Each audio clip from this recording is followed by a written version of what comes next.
अगर फ़ोन का इस्तेमाल करते हैं तो सावधान हो जाइए, क्योंकि आतंकी गतिविधियों के नाम पर अब ठगी हो रही है। ठग डिजिटल कॉल कर खुद को जांच एजेंसी के अधिकारी बताते हैं, लोगों को डराने की कोशिश करते हैं, कहते हैं आतंकी हमलों में उनकी भूमिका संदिग्ध है, उनकी जांच होनी है। जो डर जाते हैं उन्हें उसकी कीमत चुकानी पड़ती है, और जो समझदारी दिखाते हुए पुलिस के पास जाते हैं वो बच जाते हैं। कानपुर में ऐसे 3 केस हुए। पहला केस कानपुर की सुनीता गौड़ का है। 10 नवंबर को दिल्ली के लाल किले के पास ब्लास्ट हुआ, 14 लोगों की जान गई। एनआईए, एटीएस समेत तमाम एजेंसी जांच कर रही हैं। आज तक के सिमर चावला की रिपोर्ट के मुताबिक इसी बीच 11 नवंबर को सुनीता गौड़ के व्हाट्सएप पर एक कॉल आता है। कॉलर खुद को एनआईए अधिकारी बताता है, कहता है आपका नाम आतंकी गतिविधियों में आ रहा है, जांच होनी है, आपका स्टेटमेंट रिकॉर्ड होगा। सुनीता घबरा जाती है। इसी का फायदा उठाते हुए वो सुनीता से पैसे की डिमांड करता है। डर के चलते सुनीता भी 6,66,000 रुपए का आरटीजीएस कर बैठती है। जब तक सुनीता को समझ पाती तब तक उनके साथ फ्रॉड हो चुका था। कुछ ऐसा ही व्हाट्सएप कॉल 15 नवंबर को कानपुर के गोविंद नगर के कारोबारी पंकज चड्ढा और विजयनगर के रहने वाले रिटायर्ड बैंक कर्मी सीके तिवारी को भी आया था।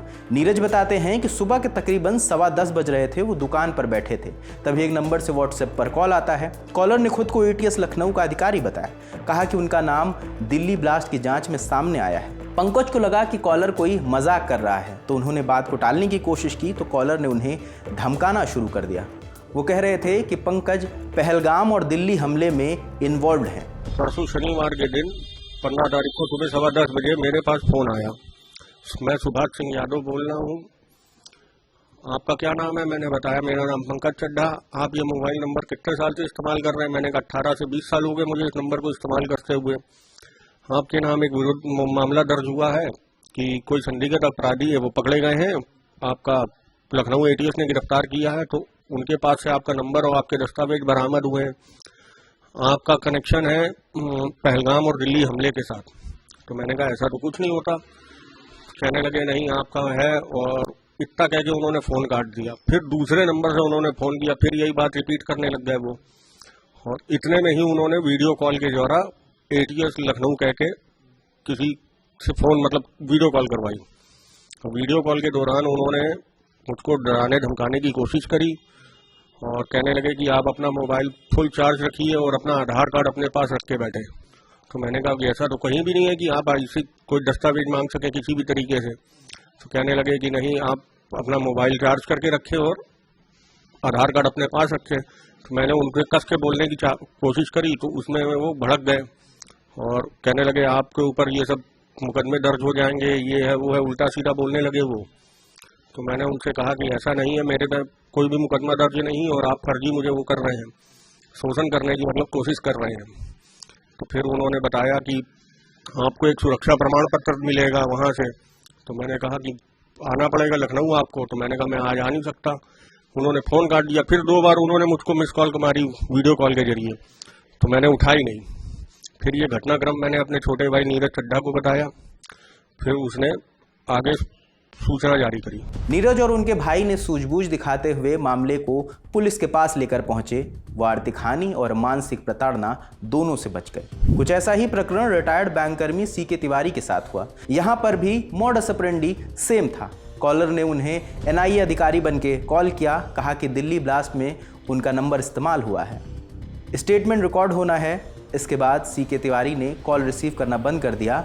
कॉलर ने उन्हें मैसेज किया, लिखा mister Tiwari, this is a last chance for you to give your statement, otherwise come to Pune office within 3 hours. माने ये आखिरी मौका है तिवारी जी, आप अपना स्टेटमेंट रिकॉर्ड करवा दीजिए, वरना पुणे के दफ्तर में 3 घंटे में पहुंचिए। हमारे फ़ोन नंबर पर एक कॉल आई जिसमें कोई सुमित मिश्रा ने अपने को इंस्पेक्टर बताया, लखनऊ पुलिस हेडक्वार्टर गोमती नगर से।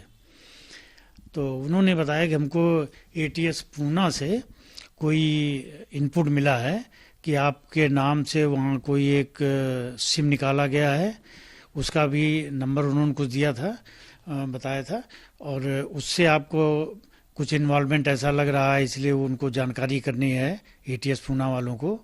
और आप अपने विषय में बताइए कुछ। एक केस नंबर भी दिया कि ये केस नंबर जो है वहाँ पर रजिस्टर्ड हुआ है इस तरीके का, वो नंबर भी उन्होंने दिया। और ATS पूना को लिंक करके उन्होंने वहाँ से बात कराई। उन्होंने हमसे एक व्हाट्सएप नंबर ले करके और उसको ज्वाइन करने के लिए बोला कि ऐड कर लो इसको, और वहाँ से ऐड करने के बाद में वीडियो कॉल आई वहाँ से, जिसको हमने दोबारा उठाया नहीं। लेकिन वहाँ पर जो इंस्पेक्टर कोई थे ATS पूना से, जो भी रहे हों, उन्होंने अपना सम गौतम करके कुछ नाम बताया था। इसके बाद में 2-3 अलग अलग नंबर से फ़ोन आए, तो बाद में यही बताया गया कि आप वो उठा नहीं रहे हैं फ़ोन। और इसके पहले उन्होंने ये कहा था कि आप अलग कमरे में एक बंद हो जाइए और वहाँ पर TV भी नहीं चलाइएगा और कोई आसपास होना नहीं चाहिए, और हम आपका मतलब इंट्रोगेशन जो भी हमें वो लेना है फीडबैक वो आपसे लेंगे, आपका स्टेटमेंट रिकॉर्ड करेंगे। इस तरीके की बात हुई थी। फिर हमने 1930 पर कंप्लेंट लॉन्च करा दी थी। पुलिस मामले की जांच कर रही है। साइबर सेल की एडिशनल DCP अंजलि विश्वकर्मा लोगों से अपील कर रही हैं कि ऐसे कॉल आने पर घबराएं नहीं, किसी भी अनजान नंबर पर पैसे ट्रांसफर ना करें। अगर ऐसा होता है तो तुरंत साइबर हेल्पलाइन 1930 पर शिकायत दर्ज कराएं। रीसेंट दिल्ली ब्लास्ट को देखते हुए हमने ये काफ़ी पहले भी बोल रखा है कि साइबर फ्रॉडस्टर्स आपके फियर को लेके काम करते हैं। तो ऐसा हमारे संज्ञान में एक सूचना आई है कि 9th, 10th और 11th तारीख में एक वादी हैं सुनीता गौड़, उनको इंटरनेट से कॉल गया और उनको ये बताया गया, पहले ATS द्वारा फ़ोन गया, अलेजेड ATS द्वारा फ़ोन किया गया कि आपके कुछ इलीगल एक्टिविटीज़ है। और जब दिल्ली बॉम्ब ब्लास्ट 10 तारीख को हुआ तो उसके बाद 11 तारीख को जब सुनीता गौड़ जी को कॉल गया तो ये बोल के कॉल गया कि NIA से है और आपको जैसे ATS ने पहले ब्रीफ किया है वैसे आपका नंबर और आपका नाम आतंकवादी गतिविधियों में आ रहा है। सिंस दिल्ली ब्लास्ट अभी रिसेंटली हुए हैं तो डर का माहौल क्रिएट करने की कोशिश की, इसी का फ़ायदा उठाते हुए साइबर फ्रॉड भी हुआ और लगभग 6,66,000 उन्होंने RTGS कर दिया था और ये डिजिटल अरेस्ट की श्रेणी में आता है। यही अपील हम भी आपसे करते हैं। अगर आपके पास ऐसा कोई भी कॉल आता है तो तुरंत पुलिस को इन्फॉर्म करें, घबराएं नहीं, अपना और अपनों का ध्यान रखें। मेरा नाम रजत है, कैमरे के पीछे प्रशांत हैं। देखते रहिए लल्लन टॉप। शुक्रिया।